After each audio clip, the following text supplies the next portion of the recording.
Good morning, citizens. It's me, Sis Saydi, and I'm here with I got bad news and good news.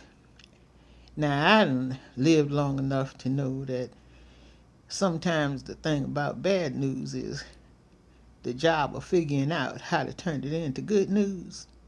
So I ain't here for no doomsday business, but I did want to let you know, in case you missed it, that the Bulletin of Atomic Scientists, they made their announcement today, the one we've been waiting for. Some of us been waiting to hear what they doing with the Doomsday Clock.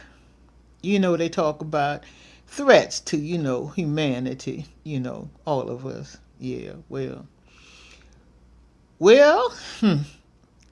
you might have heard it already, so let me just tell you that the Doomsday Clock been sitting at 90 seconds to midnight for the past couple of years. Yeah, well, we done inched forward just a taste, just a taste. I guess that's the good news. We ain't inched all the way. It ain't 1 second to midnight. It's 89 seconds to midnight. Let's just think about that. 89 seconds to midnight. Sound right scary. It ought to. That's the whole point of telling us.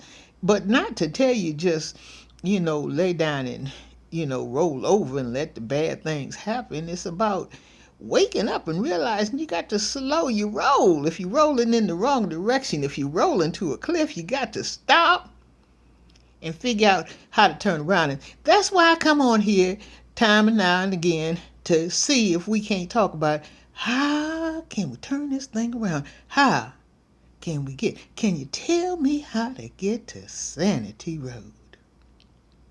Well, as I always say, one way to make sure you have a sweeter day is to season your morning with love.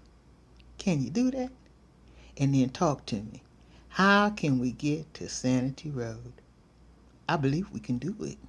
I believe we can. Talk to me, citizen.